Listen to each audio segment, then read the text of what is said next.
We celebrated the 50th year of independence of this nation. We celebrate this independence because of the wisdom of our forefathers and the wisdom of our founding fathers. We make reference to the homegrown constitution, the national goals and principles, and the evolution of the political democracy of the parliamentary system. But there's one thing that we have lost sight of, that is the reference to 8-point plan and the wisdom of the national leaders of the time, founding fathers, to give us a national vision. The national vision, when they elaborated at that particular time, was to build an all-inclusive Papua New Guinea. All-inclusive Papua New Guinea, where everybody will have a seat on the table. Yeah. In our haste to do this, we forgot the majority of the people of Papua New Guinea are customary landowners. So what we have done, we spent all our money building the Department of Lands. We forgot about establishing a Department of Customary Land Administration.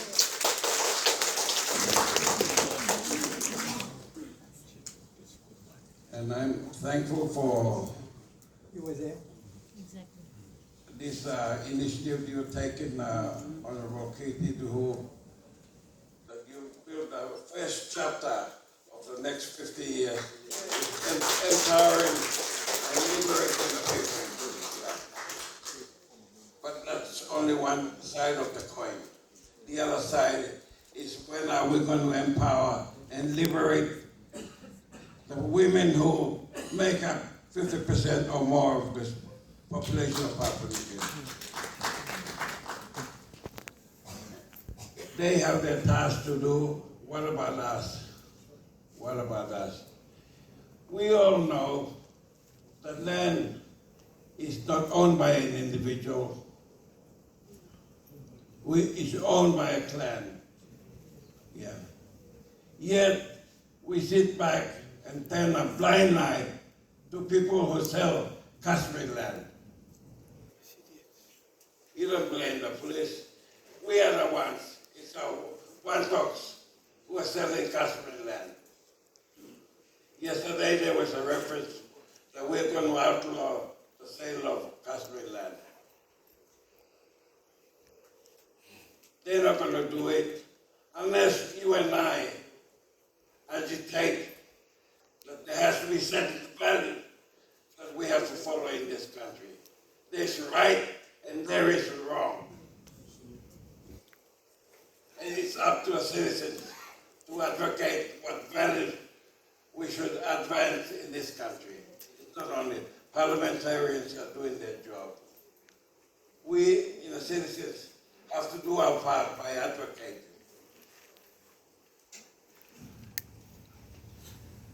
A lot of reference have been given to ILD. When are we going to look at the independence of the surveying system we have in this country? People go and make illegal surveys in the country and then throw it to the LTC to try and determine the ownership of that land. That's stealing in broad daylight. When are we going to stop this illegal surveying that's taking place in broad daylight? We have to address the issue of that particular act. But it's been refreshing to hear that the young lady there. It was very good to hear your passionate talk this morning.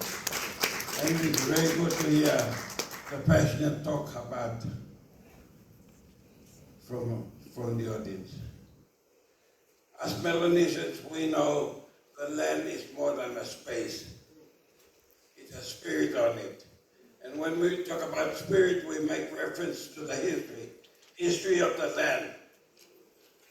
This, we call it Ella Beach. The most ones call it, refer to because it's era. The breeding ground of potatoes.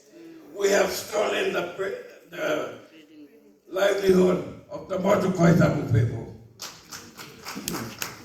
We have stolen the livelihood of the Ahi people in Ley. Got to this, yeah. But in our haste to build a nation, we forgot that urbanization is a fact of life. Whether we like it or not, there will be people who will be displaced, and we have to come to terms with that. I thank you for your examples you gave us about in other countries. But much of history, you and I cannot slow it down. But you and I can put a stop to some things that are blatantly wrong in this country. And thank you for the opening the next chapter of the next 50 years. I won't be around to see them celebrate the next 50 years, but thank you for having a glimpse of the first chapter of the next 50 years. Down the line right here. Thank you so much. I'm Loani Henao. Thank you for organizing this. I appreciate the organizers, Honorable